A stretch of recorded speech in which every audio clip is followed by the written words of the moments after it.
So this is the D.I.R.T. This is Destinations in Real Time. This is a webinar series that we will be doing and we made for you guys that are watching, the destination managers, the destination professionals out there, to help you guys understand and make sense of this glut of data that we all have. And today's episode is, where is demand coming from? Daniel, let's set the stage for a second, okay? There's a lot of different ways that you can actually interpret that question. Walk us through that. The first one is geographic origin, right? So where is my demand coming from physically? But some other ways to look at it too would be, where's my demand coming from? Meaning, what are my demand generators? Another way that we're going to look at it is in terms of market segmentation as well. And then finally, where is my demand coming from as it relates to my demand calendar, like World Cup games and stuff like that? So where is my demand coming from based on the events that I have? Perfect. Okay, so let's get into the data. We're gonna go to your hometown. Let's go close to home. Okay, so right on top we have Dallas's demand calendars. Here's what's interesting. We know the demand is very, very high. On the left we have unavailable hotels. So these are the percentage of hotels in Dallas that are unavailable next summer. Again, corresponds to World Cup. But you look over here, this is current on the books data, on the books occupancy, and then we're talking single digits, very low double digits. How are so many hotels unavailable and occupancy on the books to be so low? You see this all the time, especially with the really, really mega big events. Hoteliers kind of panic and they take what I call the ostrich approach. They don't want to sell out too quickly and they want to be defensive. So what they'll do is they'll close out their inventory entirely and they won't reopen it until 5, 6, maybe 7 months before the event.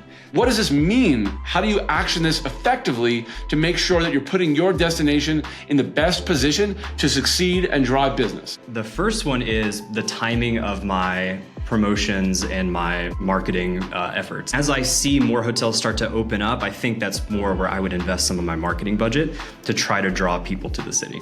These destinations, the budgets are unlimited. So if you see on the books and you see the unavailable hotels and you kind of see that an event day is in a month or two and you're sitting at 70 or 80% occupancy and you're trending the way you need to be at that point in time, your money is probably better spent elsewhere, right? Your ad dollars. Okay, cool. So now I want to talk a little bit more about segmentation. And for this, I want to pick a market like a London. So we're going to scroll down here and I'm going to show two different tiles. First tile, this is flight search. We have flight search, and with the first one we have says Meta OTA flight search level and a calendar view similar to the one that we saw above. And I'm going to scroll down to this one.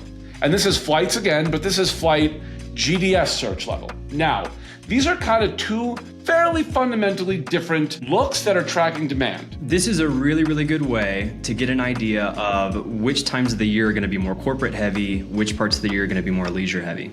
And you can see where that Meta and OTA overlaps more of the GDS search, and that's typically an indicator that you're going to have a really, really strong market mix. At the end of the day, if you're trying to attract a leisure traveler, you don't want to go out there with a business corporate marketing packages. You want to have marketing messaging that's going to resonate with the travelers. Having this data will allow you to make that more targeted messaging, tailoring your messaging and working with your hotel partners to make those packages, to make that messaging resonate is very, very critical. The last pivot we're going to take is literally the most general definition of where is my demand coming from. We want to look at Minneapolis. What's interesting here is feeder markets. These are the origin countries that are actively searching for travel to Minneapolis. So 19% of searches for Minneapolis are coming from Canada. Now, earlier in the year, when our current administration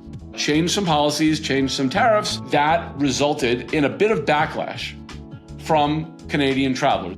Earlier in the year, when the tariffs and the trade policies changed, this number was so much lower. And when we were looking over some of this data 4, 5, 6 weeks ago, I saw that feeder market data as low as, I think it was 13 or 14% were coming from Canada. Now we're up to 19%.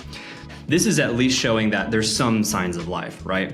We're seeing that there are more Canadian travelers coming to Minneapolis, and it may be time to run a campaign that's targeted to the Canadian travelers. Knowing when people are willing to come to your country or actively looking to come to your destination or not is just so important to making sure that those ad dollars are spent effectively. And that's really one of the benefits of this.